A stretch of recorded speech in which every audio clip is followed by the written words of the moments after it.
Hi friends, நம்ம mutton குழம்பு எப்படி செய்யலான்னு பார்க்கலாம் வாங்க. இப்போ வந்து நம்ம குக்கரில் தண்ணி ஒரு ஒரு செம்பு தண்ணி வச்சுட்டு வெங்காயம் தக்காளி வச்சுருக்கோம், மட்டன் வச்சுருக்கோம். மட்டனை அதில் போட்டு வேக வச்சிடலாம். வேக வச்சுட்டு வெந்துகிட்டே இருக்கட்டும். நம்ம இந்த சைடு வெங்காயம் தக்காளி இஞ்சி பூண்டு பேஸ்ட்லாம் போட்டு வதக்கிட்டு பட்டை கிராம்பெலாம் போட்டு வதக்கிட்டு நம்ம இதை அதில் சேர்த்துக்கலாம். சேர்த்து ஒரு 2 விசில் வச்சுட்டு நம்ம மட்டன் குழம்பு எப்படி செய்யலான்னு பார்க்கலாம். கடாய் நல்லா காஞ்சிச்சு. இப்போ நம்ம எண்ணெயை ஊற்றிக்கலாம். எண்ணெயை ஊற்றிக்கிட்டு பெருஞ்சீரகம், இலை, இஞ்சி பூண்டு பேஸ்ட்டு போட்டு வதக்கிக்கலாம். இஞ்சி பூண்டு பேஸ்ட்டு வதங்கிட்டு இப்போ நம்ம வெங்காயம் போட்டுக்கலாம்.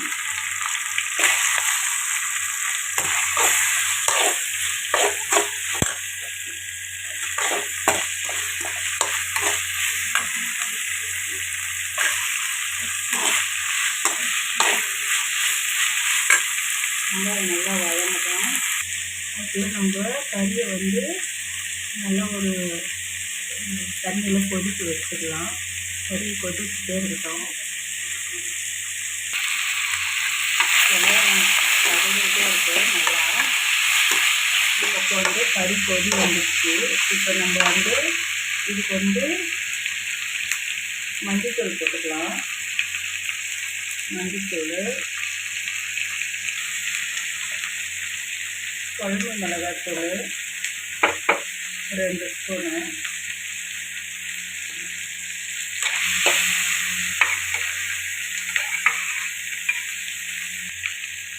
கறிக்கு தேவையான உப்பில் இதில் கொஞ்சம் பாதி போட்டுக்கலாம். இதில் கொஞ்சம் வதங்கத்துக்கு கொஞ்சம் போட்டுக்கலாம். தேவைப்பட்டுச்சுன்னா நம்ம போட்டுக்கலாம்.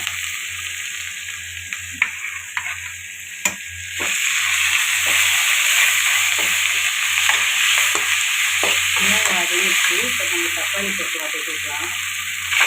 தக்காளி போட்டுட்டு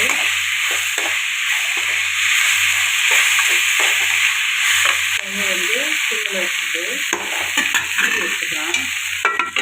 அதே போல் நம்ம மட்டனையும் சிம்மில் வச்சுக்கலாம். இது நல்லா வதங்கி வந்த பிறகு நம்ம அதில் போட்டு ப்ரெஷர் வச்சுக்கலாம். ஒரு 2 விசில் வச்சுட்டு தம் உள்ளே வச்சுட்டோன்னா நம்மளுக்கு கறி நல்லா வெந்து வந்துடும். நல்லா வதங்கிடுச்சு. இதை எடுத்து நம்ம குக்கரில் போட்டு ப்ரெஷர் வச்சிடலாம். எடுத்து போட்டாச்சு. நம்ம இதில் போட்டுட்டோம். இந்த கறியை போட்டுட்டோம். இப்போ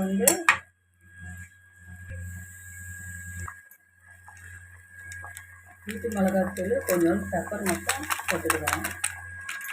நான் வேறு எதுவும் சேர்க்க மாட்டேன். மட்டன் மசாலா, சிக்கன் மசாலா எதுவுமே சேர்க்க மாட்டேன். வீட்டில் அரைக்கிற மிளகாத்தூள் ப்ளஸ் பெப்பர், அவ்வளோதான். ப்ரெஷர் போட்டுக்கலாம். ஒரு 2 விசில் வந்த உடனே ஆஃப் பண்ணிவிட்டு ஓப்பன் பண்ணலாம். அவ்வளோதான். ப்ரெஷர் இருக்குது. ஒரு 10 நிமிஷம் கழித்து எடுத்துடலாம். ப்ரெஷர் எடுத்துகிட்டு இந்த தேங்காவை அரைச்சி வச்சுருக்கிற தேங்காவை ஊற்றிட்டு ஒரு கொதி வந்த உடனே ஆஃப் பண்ணிக்கலாம்.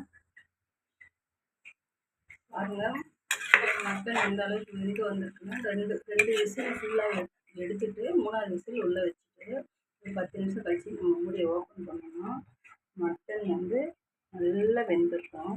நல்லா வெந்து சூப்பர் சாஃப்டாக இருக்கும். ஃபுல்லாக இருக்குதுங்க.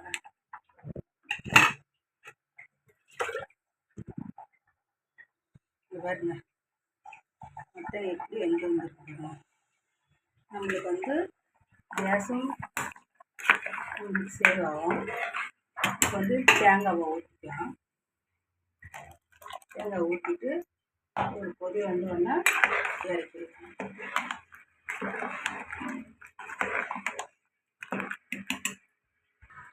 இப்போ நான் தோசை தான் ஊற்ற போகிறேன். தோசைக்கு இந்த மட்டன் குருமா ஊற்றி சாப்பிட்டா அடி தூளாக இருக்கும். நீங்களே ட்ரை பண்ணி பாருங்கள். தேங்க்யூ. சப்ஸ்கிரைப் பண்ணுங்கள்.